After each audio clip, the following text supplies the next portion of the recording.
ٹھکانہ تمہاری تلاوت کی آخری آیت کے قریب ہے۔ ترمذی میں یہ حدیث ہے۔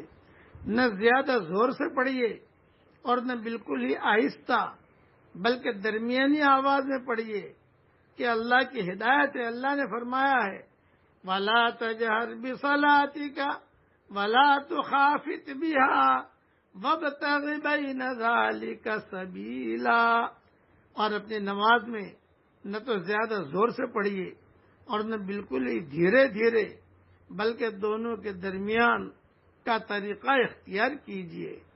یوں تو جب بھی موقع ملے تلاوت کیجیے، لیکن سحر کے وقت تہجد کی نماز میں بھی قرآن پڑھنے کی کوشش کیجیے۔ یہ تلاوت قرآن کی فضیلت کا سب سے اونچا درجہ ہے، سب سے اونچا درجہ ہے کہ تہجد کے وقت میں آدمی